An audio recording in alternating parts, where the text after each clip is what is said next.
Horas, Salam Reformanda, Masiha Holongan.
Selamat pagi, Amang Inang, Abang Kakak dan adik-adik yang dikasihi Tuhan Yesus Kristus.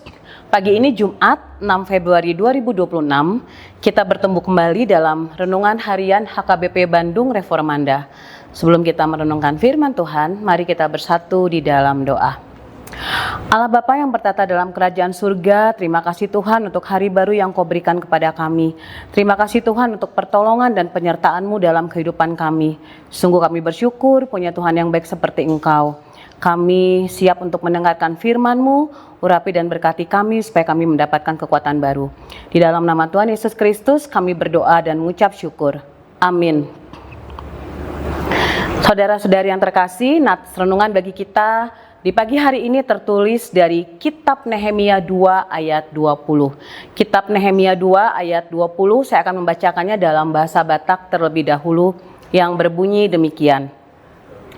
Alai nikuma mangalusi nasida, debata na disurgoi, ibana manupak ulawan nami saut. Alani i, umbahen hehe muse anggohami naposona pajojokon, alai anggohamu dang martohap manang napuna hatigoran dohot parningotan di Yerusalem. Dalam bahasa Indonesianya berbunyi demikian. Aku menjawab mereka, kataku, Allah semesta langit, dialah yang membuat kami berhasil. Kami hamba-hambanya telah siap untuk membangun. Tetapi kamu tak punya bagian atau hak dan tidak akan diingat di Yerusalem. Tema renungan kita di pagi hari ini adalah Allah Arsitek Agung, sumber keberhasilan kita. Amang Inang, jemaat yang dikasihi dalam nama Tuhan Yesus Kristus, mari kita bayangkan seorang mandor bangunan yang mencoba membangun kembali gedung besar yang hampir roboh tanpa pernah ia melihat cetak biru atau blueprint dari arsiteknya. Ia mungkin akan bekerja dengan sangat keras, bercucuran keringat, dan banyak permasalahan dalam menyelesaikan pembangunan gedung tersebut. Tanpa panduan arsitek, bangunan itu akan berisiko miring, rapuh, atau bahkan roboh sebelum selesai. Seringkali kita merasa sebagai arsitek atas hidup kita sendiri. Kita menggambar rencana, menentukan target, dan merasa keberhasilan kita adalah murni hasil keringat kita. Namun, nats pagi ini melalui kisah Nehemia mengajarkan satu hal. Tuhan adalah pemimpin proyek sekaligus arsitek utamanya. Kita hanyalah mitra kerja yang melaksanakan bagian kita di bawah arahannya. Jemaat terkasih, Nehemia bukanlah seorang nabi atau imam, juga bukanlah seorang kontraktor bangunan atau jenderal perang. Nehemia adalah seorang juru minum di istana raja. Sebuah jabatan yang nyaman, aman, namun penuh pengabdian. Posisi ini sangat-sangat strategis. Namun, hatinya hancur ketika mendengar bahwa tembok Yerusalem telah runtuh dan penduduknya dalam keadaan tercela. Kenyamanannya terusik ketika ia mendengar bahwa Yerusalem, kota leluhurnya, berada dalam kondisi hancur dan terhina. Saat Nehemia memutuskan untuk membangun kembali tembok Yerusalem yang runtuh, ia tidak hanya menghadapi puing-puing fisik, tetapi juga ejekan dan ancaman dari musuh-musuhnya. Secara logika manusia, proyek itu mustahil. Namun jawaban Nehemia sangat tegas. Keberhasilan bukan ditentukan oleh sumber daya manusia, melainkan perkenan Tuhan. Nehemia tidak berkata, "Kami hebat." Dan dia juga tidak berkata, "Kami punya banyak uang." Melainkan ia berkata, "Allah semesta langit, Dialah yang membuat kami berhasil." Ini adalah pengakuan iman bahwa Tuhan adalah arsitek utama di balik setiap pencapaian. Ketika Nehemia mendapatkan ejekan dan cemoohan, ia tidak membalas dengan memamerkan koneksinya kepada Raja Persia.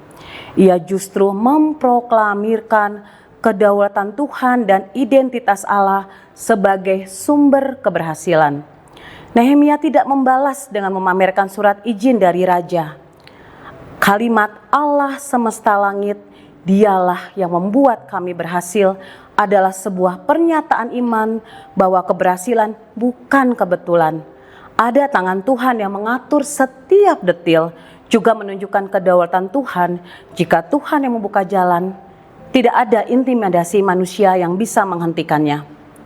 Banyak orang mungkin hanya akan bersimpati, tetapi Nehemia memilih untuk berlutut. Nehemia tidak langsung mengangkat sekop atau batu. Sebelum ia melangkah ke lapangan, ia melangkah ke hadirat Tuhan. Sebelum ia meminta izin kepada raja di bumi, ia terlebih dahulu meminta izin kepada Raja semesta langit. Baginya, membangun kembali tembok bukan sekedar proyek konstruksi, melainkan proyek pemulihan martabat bangsa yang hanya berhasil jika Tuhan menjadi pusatnya. Baginya, keberhasilan bukan soal strategi politik semata, melainkan soal penyelarasan visi antara manusia dengan rencana ilahi. Nehemia mengandalkan sang arsitek agung dalam membangun kembali tembok Yerusalem. Nehemia menunjukkan bahwa keyakinan akan sia-sia tanpa ada kesiapan diri, begitu pula sebaliknya.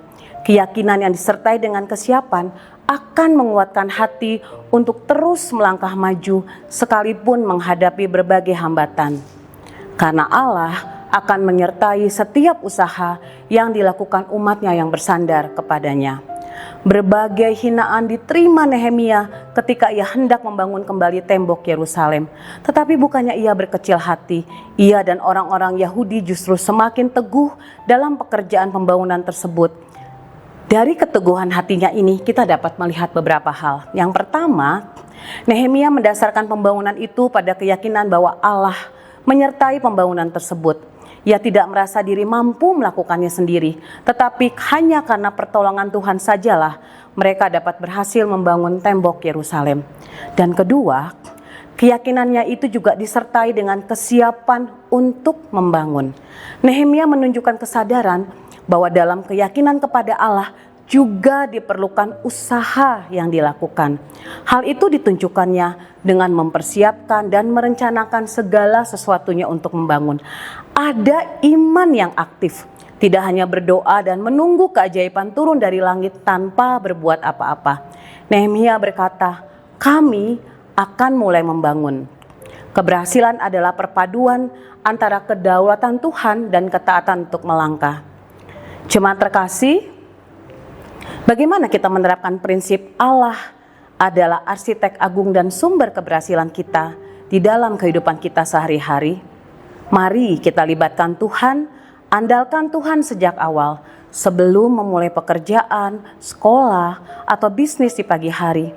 Akuilah kedaulatan Tuhan. Katakan, "Tuhan, hari ini aku ingin berhasil karena pertolongan-Mu." Jadikan doa sebagai strategi pertama, bukan opsi terakhir saat masalah datang. Kemudian, tetapkanlah segala tantangan. Saat menghadapi tantangan dan hambatan, ingatlah bahwa sang arsitek tidak pernah salah hitung. Keberhasilan versi Tuhan mungkin berbeda dengan definisi manusia, namun selalu membawa pada tujuan yang mulia. Dan saat target kita tercapai atau masalah selesai, jangan lupa menyatakan keberhasilan itu berasal dari Tuhan. Kembalikan kemuliaan kepadanya. Akuilah bahwa tanpa izinnya semua usaha sia-sia. Jemaat terkasih, jika hari ini ada di antara kita yang sedang menghadapi tembok yang runtuh dalam hidup itu, baik permasalahan pekerjaan, studi, atau pergumulan hidup, ingatlah bahwa kita tidak pernah berjuang sendirian.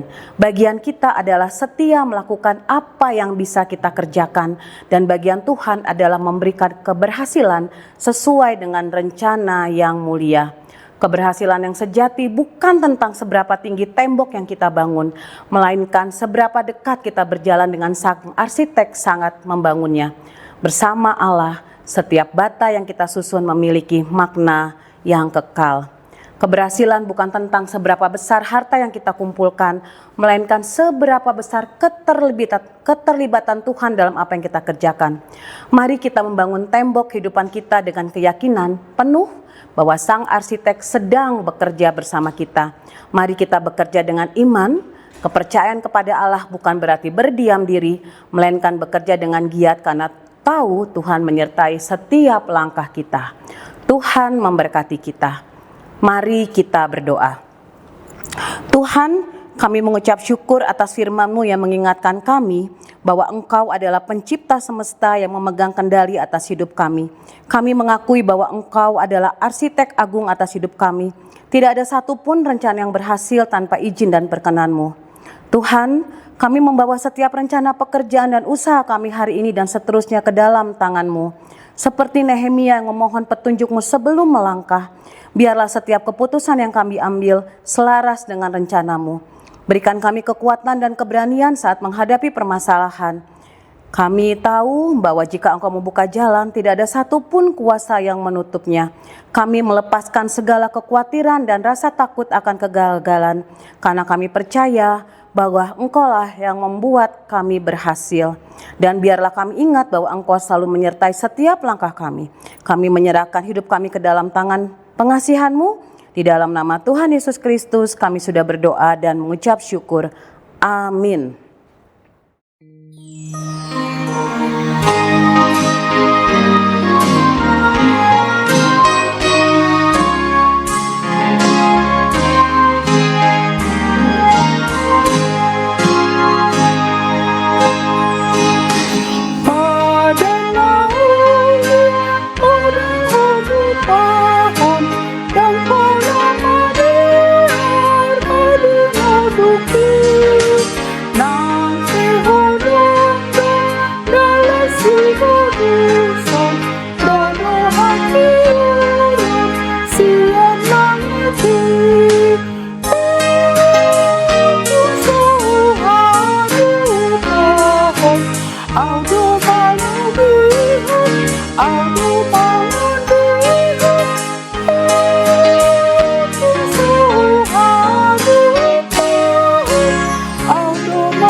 Mari sama-sama kita berdoa dengan doa Bapa kami.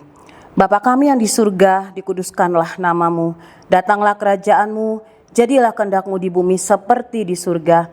Berikanlah kami pada hari ini makanan kami yang secukupnya, dan ampunilah kami akan kesalahan kami, seperti kami juga telah mengampuni orang yang bersalah kepada kami. Dan janganlah membawa kami ke dalam pencobaan, tetapi lepaskanlah kami daripada yang jahat. Karena Engkau yang punya kerajaan dan kuasa dan kemuliaan sampai selama-lamanya. Amin. Kasih karunia Tuhan Yesus Kristus dan kasih Allah dan persekutuan Roh Kudus menyertai kita selamanya. Amin. Demikian renungan kita pagi ini. Selamat berkarya bagi Tuhan. Tetap semangat, tetap sehat. Salam Reformanda Masiha Holongan.